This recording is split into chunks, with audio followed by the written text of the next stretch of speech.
Oh iya, saya kan punya paman di sana yang alim dan bahkan pinter agamanya.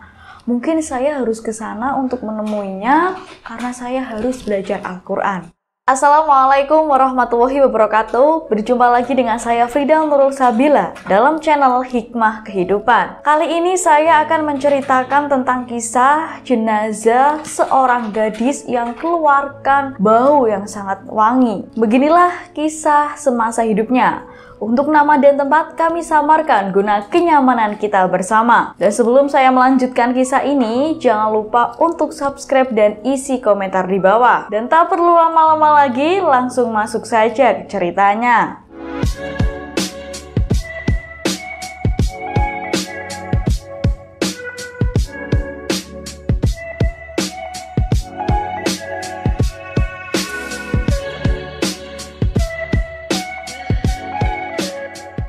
Beberapa tanda seseorang meninggal dunia dalam keadaan husnul khotimah. Di antaranya meninggal bukan di tempat maksiat dan dengan tenang. Seperti kisah meninggalnya seorang gadis yang bernama Mala. Mala ini mempunyai kedua orang tua yang kaya raya. Hanya saja ayahnya ini beragama Muslim dan ibunya Nasrani. Dan Mala ini terlahir dari keluarga yang kaya raya. Di tengah keadaan orang tuanya yang kaya raya, namun justru Mala ini tidak bisa mendapatkan semuanya. Mala ini pun kurang perhatian dari kedua orang tuanya dan bahkan pendidikan agamanya ini pun kurang. Mala ini sudah terbiasa hidup boros dan glamor. Dan ketika Mala ini libur sekolah SMA pun, ia pasti menyewa villa bersama dengan teman-temannya untuk bersenang-senang di sana. Dan tidak jarang Mala ini tidak jauh dengan teman laki-lakinya. Bahkan tidur sekamar pun pasti ada teman laki-lakinya. Namun dengan seperti itu, Mala ini tidak pernah berbuat senonoh dengan teman laki-lakinya tersebut. Dan pada suatu hari, pada saat liburan sekolah, Mala ini mengunjungi ke rumah salah satu temannya. Dan pada saat Mala ini berbincang dengan teman-temannya, tiba-tiba ada seorang wanita yang datang menemui teman laki-lakinya Mala tersebut untuk mengajaknya ke kamar. Alangkah terkejutnya Mala ini melihat teman wanitanya tersebut sedang berduaan bersama lelaki dan sedang melakukan hal yang memalukan. Dan pada saat itu juga Mala menampar teman wanitanya tersebut karena ia tidak menyangka kalau temannya ini bakalan melakukan hal seperti itu. Dan setelah Mala melakukan hal tersebut, Mala ini pun lari dan langsung pulang. Dan pada saat itu juga Mala ini pun merasakan bahwa hidupnya ini tersesat. Dan akhirnya ia pun menyendiri dan merenungi kejadian yang sudah menimpa temannya tersebut. Perubahan dalam kehidupan Mala pun langsung berubah dengan ekstrim. Ia yang tadinya hidup dengan serba ada, ia menjadi tidak suka musik dan berpakaian terbuka, dan bahkan ia tinggal di tempat mewah pun ia menjadi tidak betah. Kumandang azan yang tak pernah Mala dengar, dan tiba-tiba pada saat itu juga pun mengetuk hati Mala untuk melakukan sholat. Dan di rumah mewah itu hanya ada peninggalan dari neneknya, yaitu berupa mukena dan sajadah, dan itu pun dari mendiang neneknya Mala tersebut. Dan dalam sholatnya Mala ini pun menyesali dengan apa yang ia sudah jalani selama ini. Air matanya terus keluar pada saat sujud. Ia pun menangis dengan terseduh-seduh. Setelah berdoa 1 jam, akhirnya batin Mala ini pun merasa lega. Ia merasa lega dari sebelumnya. Dan pada saat pikiran Mala ini jernih, tiba-tiba Mala ini pun teringat seorang pamannya yang alim. Oh iya, saya kan punya paman di sana yang alim dan bahkan pinter agamanya. Mungkin saya harus ke sana untuk menemuinya karena saya harus belajar Al-Quran.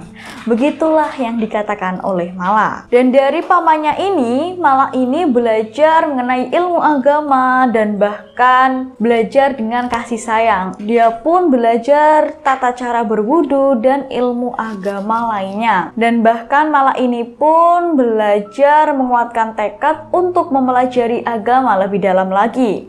Ia pun menanyakan kepada pamannya, "Paman, berapa waktu lama ya yang dibutuhkan untuk menghafal Al-Quran?" Begitulah tanya Mala. Kemudian pamannya ini pun menjawab, "Ya, kurang lebih sekitar 5 tahun, nak." Begitulah jawaban oleh pamannya. Dan dalam pikiran Mala ini pun merasa tidak mungkin.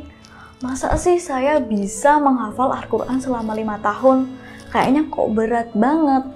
Namun dengan muncul pikiran-pikiran seperti itu, Mala tetap optimis dan tetap belajar memperdalam ilmu agama dengan pamannya tersebut. Dan setelah beberapa waktu kemudian, pada saat Mala menghafal Al-Quran dengan pamannya tersebut, tiba-tiba ayahnya ini datang ke rumah pamannya. Ayahnya ini tidak terima karena Mala sudah menghafal Al-Quran dengan pamannya tersebut. Ayahnya ini pun menyuruh Mala untuk pulang ke rumahnya. "Hei Mala, ngapain kamu di sini? Ngapain kamu belajar Al-Quran? Ayo pulang."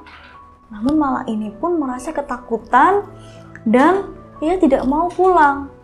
Dan setelah berdebat dengan ayahnya tersebut, pada akhirnya ayahnya ini memutuskan agar Mala tinggal bersama kakeknya. Dan tak lama kemudian, alhamdulillah Mala ini sudah menghafalkan 30 juz Al-Quran. Dan yang lebih mengherankan lagi, Mala ini tidak membutuhkan waktu 5 tahun.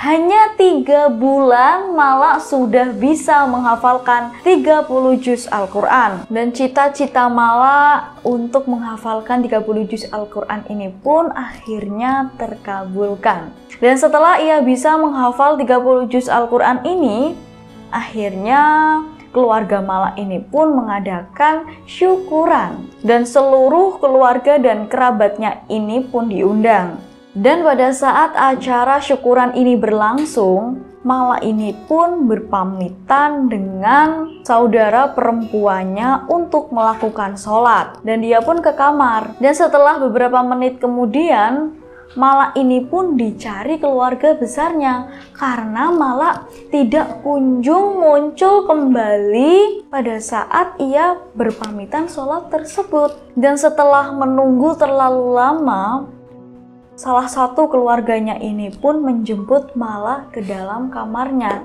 Dan apa yang terjadi? Ternyata Mala sudah tergeletak dan sudah tidak tersadarkan diri sambil memegang mushaf Al-Quran tersebut. Dan setelah diperiksa, ternyata Mala ini sudah tidak bernyawa lagi. Innalillahi wa inna ilaihi roji'un. Semua orang pun kaget dengan kejadian tersebut, apalagi ayahnya. Ayahnya ini juga tidak menyangka kalau Mala bakal meninggal dunia. Acara syukuran itu pun berubah menjadi tangisan dari keluarga dan bahkan kerabat Mala tersebut. Mala ini meninggal dalam keadaan husnul khotimah. Seketika itu jenazah Mala itu pun langsung diurus dari mulai memandikannya. Dan pada saat hendak dikafani, kain kafannya ini pun hilang. Karena kain kafan Mala yang tiba-tiba hilang ini tidak kunjung ditemukan, pada akhirnya keluarga Mala pun memutuskan menggunakan kain hijau yang terikat di tiang rumahnya untuk menggantikan sebuah kain kafan tersebut. Dan anehnya, setelah kain hijau itu dipakaikan ke jenazah Mala, kainnya ini menjadi mengeluarkan bau yang sangat wangi. Dari kisah ini tentunya kita harus menyadari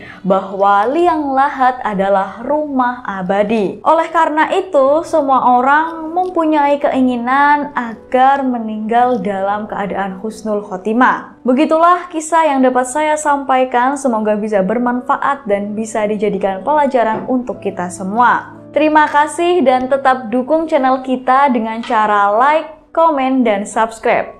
Mohon maaf apabila ada tutur kata yang kurang berkenan. Wassalamualaikum warahmatullahi wabarakatuh.